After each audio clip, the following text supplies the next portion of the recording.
Fall is my favorite time of year in my hometown in far, far, far Northern California.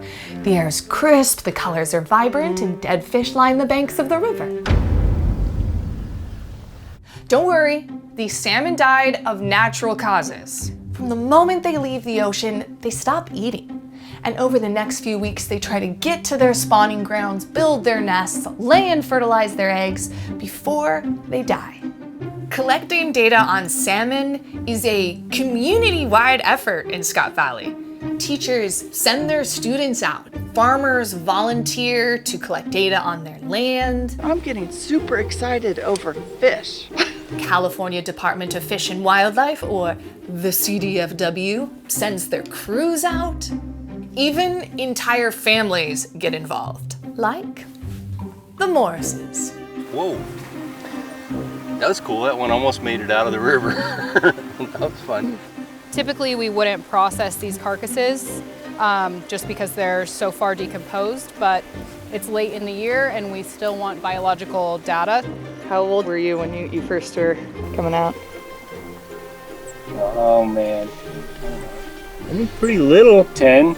It's Will, that's it. Just dump it. Perfect.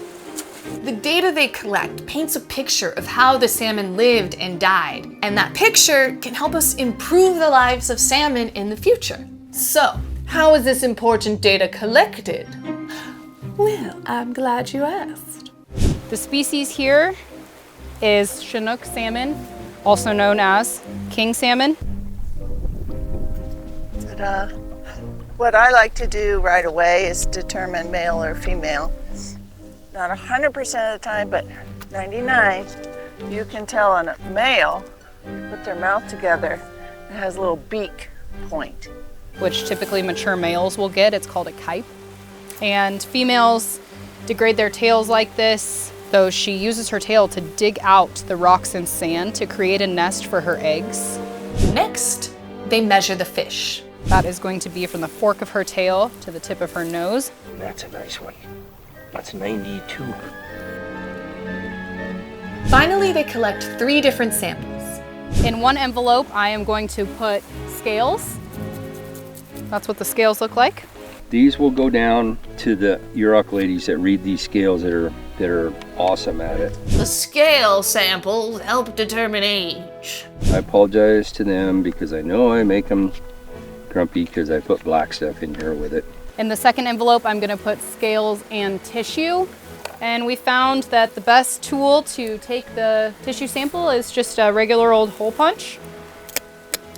Tissue samples are helping scientists unlock the mysteries of what salmon are doing while they're in the ocean. The third sample is the otolith. The otolith is a tiny little bone in the fish's head. It's actually their ear bone. From the day the egg is fertilized, it begins to lay down material in that otolith. Almost like a tree, a new ring develops on this otolith, depending on what the fish has done that day. It can tell you things like where it was born, if it came from a hatchery, when it went to the ocean, when it returned to the river to spawn. However, it's not the easiest thing to collect. You have to be careful not to cut yourself.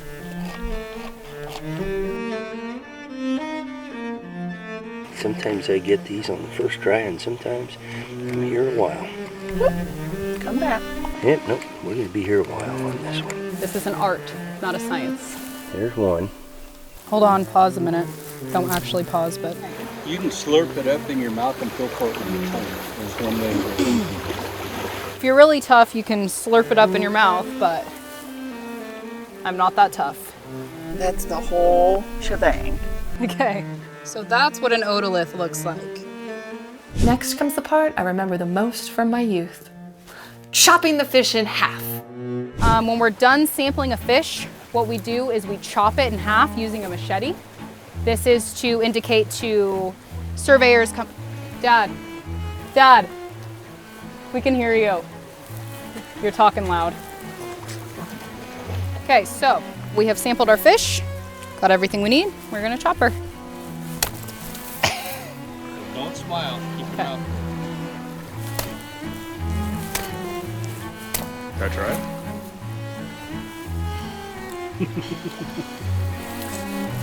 There you go. Oh my God, I can't do it. Hey, Will's chopping again because I'm the sampler, not the chopper. Very nice. And that did fly into the river and then just, nope, that's Will. That's it. Just dump it. Perfect.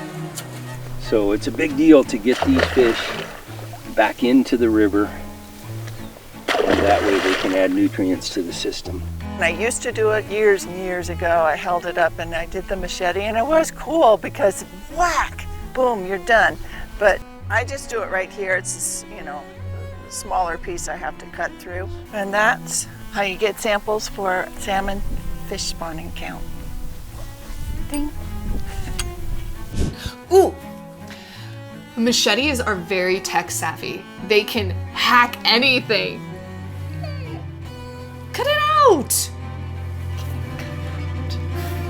Chop it like it's hot! Chop it like it's hot! Chop it like it's hot! Chop it like it's hot!